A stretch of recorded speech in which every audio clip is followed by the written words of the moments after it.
Hello everyone, देखना शुरू कर चुके हैं आप अपना चैनल साइंस क्लासेस। डिजीज़ की सीरीज़ में आज हम लोग पढ़ने जा रहे हैं छोटी माता नाम की बीमारी यानी कि चिकन पॉक्स के बारे में। चिकन पॉक्स के बारे में पॉक्स डिजीज़ कई सारे पैटर्न की देखने को मिलती हैं, उन सब के बारे में एक एक करके इन्फॉर्मेशन लेंगे और कुछ पॉक्स डिजीजेज जो एक्सटिंक्ट हो गई हैं यानी कि मिटाई जा चुकी हैं उनके बारे में भी डिटेल में, और मेनली चिकन पॉक्स जो अभी कॉमन पैटर्न में ह्यूमन बींग्स में देखने को मिलता है उसके लक्षण, कारक, प्रबंधन और उपचार के बारे में हम यहाँ पे डिटेल इन्फॉर्मेशन आपको प्रोवाइड कराने वाले हैं। तो आइए वीडियो में आगे बढ़ते हैं सीधे वायरस के टाइप्स की। जो पॉक्स वायरस होते हैं उनकी फैमिली में एक वायरस देखने को मिलेगा, वायरियोला वायरस।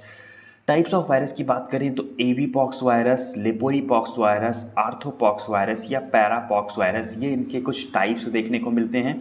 इस तरह से आपको कुछ स्ट्रक्चर्स नज़र आती हैं, रिजिड लेयर ऑफ स्ट्रक्चर्स इनकी देखने को मिलती हैं। और अगर हम बात करें इनके टाइप्स ऑफ डिजीज़ेस की तो पॉक्स की वजह से जो डिजीज़ेस काज होती हैं स्पेशली काउ पॉक्स। काऊ, ये आपके सामने एक फिगर बना हुआ है, यहाँ पे काऊ आपको नज़र आ रही होगी। इसकी बॉडी पे आप देख सकते हैं बहुत सारे स्पॉट्स हैं, या आप इनिशियल फेज में देखें तो सबसे पहले यहाँ पे देखने को मिलते हैं इनके टिट्स यानी कि थन, जिनसे दूध बाहर निकाला जाता है। इनमें काफ़ी सारे इन्फेक्शंस आपको इनिशियल स्टेज में नज़र आते हैं। हॉर्स में जो देखने को मिलता है हॉर्स पॉक्स, गोट और सीप में, ये देखिए गोट आपके सामने नज़र आ रही है, ये इधर साइड में सीप बनी हुई है, साथ में स्वाइन पॉक्स। पिग में जो फ्लू या पॉक्स देखने को मिलता है उसके लिए टर्म यूज करते हैं स्वाइन पॉक्स, फाउल पॉक्स। अब यहाँ पे बात करते हैं ह्यूमन बींग्स में जो दो पैटर्न देखने को मिलते हैं, दैट इज स्मॉल पॉक्स जिसको हम बड़ी माता, और चिकन पॉक्स जिसको हम छोटी माता के नाम से जानते हैं। तो सबसे पहले बात करते हैं स्मॉल पॉक्स के बारे में। स्मॉल पॉक्स में देखने को मिलता है ये जो ब्लिस्टर्स होते हैं, इनको हम ब्लिस्टर्स बोलते हैं, ऐसे दाने जिनमें फ्लूइड या रस जैसी कुछ कंडीशन नज़र आती है, भरा हुआ होता है, फिल्ड अप देखने को मिलता है, लिक्विड पाया जाता है, उसको हम बोलते हैं ब्लिस्टर। अब यहाँ पे जो रैसेस होते हैं और ब्लिस्टर्स होते हैं ये थोड़ा ज़्यादा बड़े साइज़ के नज़र आते हैं। ये वेरियोला वायरस जो आपका यहाँ पे प्रेजेंस देखने को मिल रहा है, इन वायरस की वजह से ये एक्सपैंड करता है। अगर हम बात करें 1980 में वर्ल्ड हेल्थ असेंबली ने डिक्लेयर किया था स्मॉल पॉक्स वायरस को इरेडिकेटेड, यानी कि अब ये दुनिया में किसी को नहीं होता है, ये मिटाया जा चुका है। बहुत सीवियर कंडीशन थी, कई लोग इसकी वजह से मारे जा चुके थे, तो अब इसकी कंडीशन देखने को नहीं मिलती है। स्मॉल पॉक्स वैक्सीन सबसे पहली वैक्सीन थी जो बनाई गई थी, डेवलप की गई थी against the contagious diseases. British physician Edward Jenner ने इस मेडिसिन का डिस्कवर किया था, और बनाया कहाँ से था, इन्होंने कुछ किया था, काउ पॉक्स वायरस को ला के ह्यूमन बॉडी में इंसर्ट करा दिया था, जिसकी वजह से क्या देखने को मिला, बॉडी में इम्यूनिटी जनरेट हो गई। और चूंकि ये बीमारी सेल्फ हीलिंग प्रॉपर्टी कैरी करती है, खुद से ही ठीक हो जाती है, अगर किसी वजह से कोई अलग से कंटेमिनेशन नहीं हुआ या बैक्टीरिया या वायरस कोई और साथ में अटैक नहीं किया तो ये ऑटोमेटिक ठीक हो जाती है। अब यहाँ पे देखने को मिलता है स्मॉल पॉक्स तो एडिकेट हो गई, लेकिन हमारे पास जो बचती है, जो अभी कॉमन पैटर्न पे जो माता जी आती हैं यानी कि छोटी माता जिनकी हम बात करते हैं, that is chicken pox disease हमारी बॉडी में अभी देखने को मिलती है। ये वायरस वेरिसेला जोस्टर की वजह से होती है, ये वायरल डिजीज़ है। इस वजह से वायरस में ये पैटर्न एक्सपेंशन का जो देखने को मिलता है फ्लू वायरसेस में, उसी तरह से ये भी फैलती है, जैसे एक्सपेंशन छींकने से, खांसने से, या ज़्यादातर ये बच्चों में देखने को मिलती है। हेल्दी बच्चों में कम इफेक्टिव होती है, लेकिन जो बच्चे थोड़ा सा वीक होते हैं उनमें बहुत तेज़ी के साथ ये एक्सपैंड करता है। जब बच्चे स्कूल जाते हैं या स्कूल की तरफ भेजे जाते हैं तो होता क्या है, स्कूल गए हैं, स्कूल में अगर किसी बच्चे को है तो ये तुरंत नहीं दिखाई देता है। जब वायरस बॉडी में इंटर करता है तो 10 से 21 दिन बाद ये छाले बनना स्टार्ट होते हैं। तो मिनिमम 10 दिन का ड्यूरेशन जो लगा, उस ड्यूरेशन के फेज़ में अगर किसी को पहले से कांटेक्ट में था तो बच्चे के अंदर आ गया है, तो अब ये डिजीज़ फलेगी, फ्लरिश होगी, फलेगी फूलेगी, और फिर ब्लिस्टर्स आने के बाद लगभग 10 से 15 दिन तक ये चकत्ते जो बॉडी पे दिख रहे होंगे ये रहने वाले होते हैं। और अगर हम बात करें इनके जो कास्ट करते हैं रैसेस, ये इची होते हैं, खुजली बहुत करते हैं, स्मॉल फ्लूइड फिल्ड ब्लिस्टर पाए जाते हैं। ये फैलते किन में हैं, ऐसे पर्सन जिनमें वैक्सीन नहीं लगी होती है, नॉन वैक्सीनेटेड पर्सन में या ऐसे पर्सन जिनको कभी भी ये डिजीज़ नहीं हुई है, उनमें ये चिकन पॉक्स होने के चांसेस ज़्यादा होते हैं। अगर किसी को एक बार हो जाती है तो बॉडी पहले से क्या हो जाती है, इम्यून हो जाती है, उस बीमारी के अगेंस्ट इम्यूनिटी डेवलप हो जाती है, तो दोबारा से उस पर्सन में ये डिजीज़ नहीं होती है। अगर बात करें सिम्टम्स की इनके, कि सिम्टम्स क्या क्या होते हैं, चिकन पॉक्स अगर किसी को हो जाए तो लक्षण क्या नज़र आते हैं।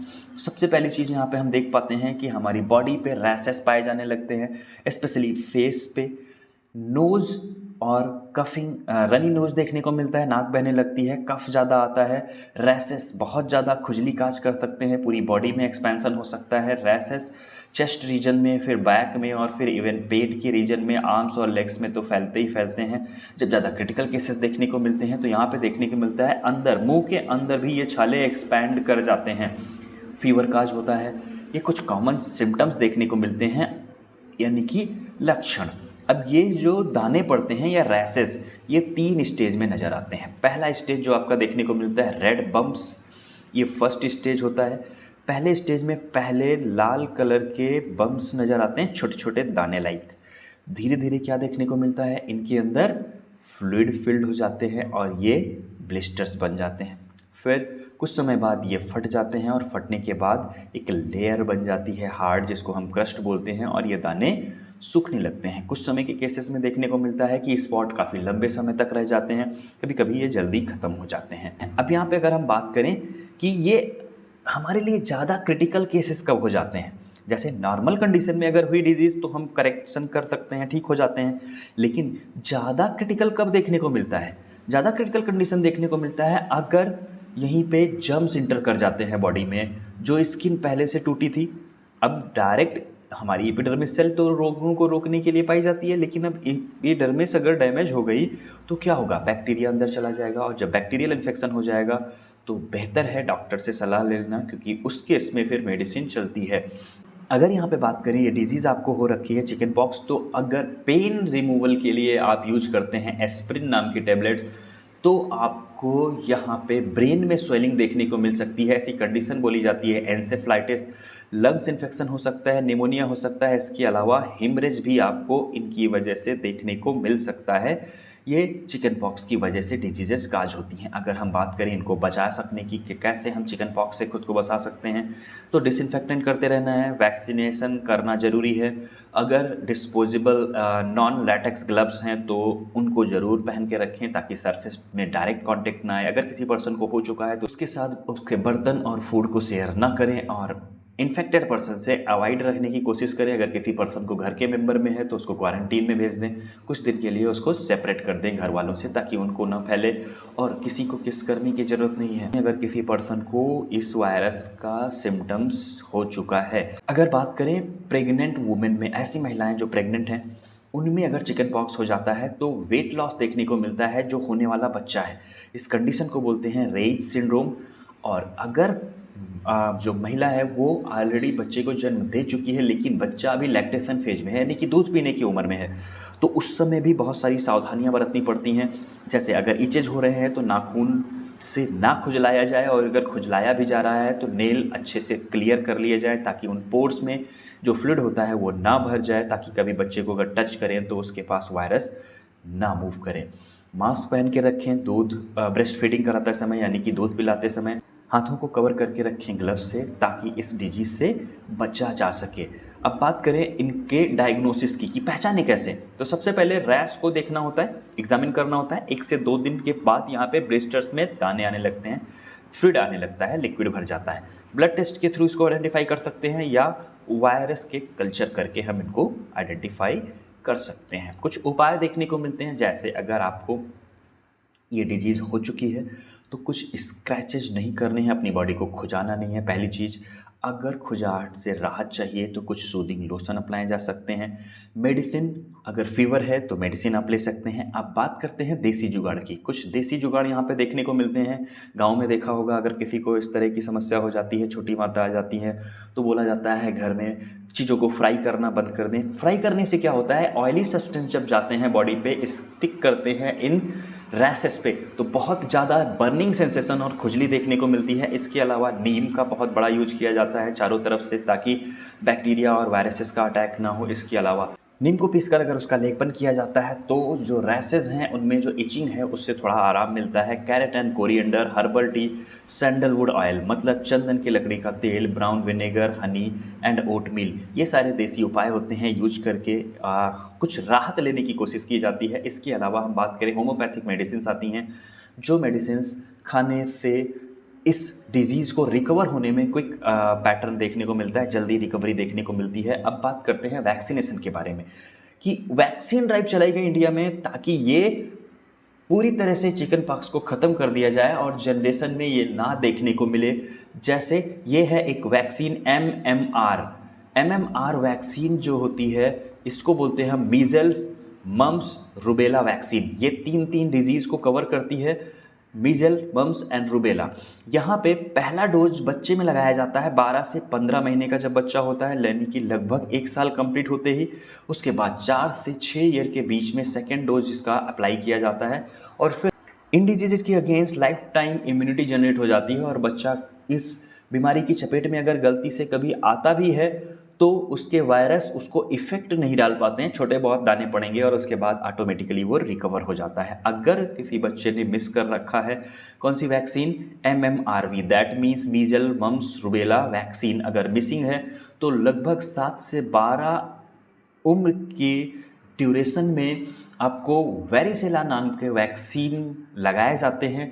इसका पहला डोज और दूसरा डोज दोनों के बीच में 1 महीने का गैप रखना मैंडेटरी है। इसके बाद आप रिकवर हो सकते हैं। ये बहुत ज़्यादा खतरनाक ऐसी कुछ सच बीमारी नहीं है। उम्मीद है अगर चिकन पॉक्स से संबंधित कोई संदेह या डाउट रहे होंगे वो अच्छे से क्लियर हो गए होंगे और बेहतर ढंग से समझ में आया होगा कि किस तरह से हम खुद को इनसे सेफ रख सकते हैं। चैनल अगर सब्सक्राइब नहीं किया है तो चैनल ज़रूर सब्सक्राइब कर लीजिएगा। साइंस क्लासेस, इस तरह की और भी बीमारियों से संबंधित जानकारी आपको इसी चैनल पे मिलती रहेगी। अगर किसी अन्य बीमारी के बारे में आप जानना चाहते हैं या अड़ोस पड़ोस से सुना है उसके बारे में डिटेल इन्फॉर्मेशन नहीं है तो नीचे कमेंट बॉक्स में या हमारी इंस्टाग्राम आईडी का लिंक नीचे डिस्क्रिप्शन बॉक्स में दिया गया है, डायरेक्ट आप हमसे जुड़ सकते हैं। हम उस बीमारी से संबंधित इसी तरह से ग्राफिक्स के पैटर्न पे डिटेल आपको उपलब्ध करा देंगे। मिलते हैं अगली बीमारी के साथ, अभी के लिए इतना ही। जय हिंद।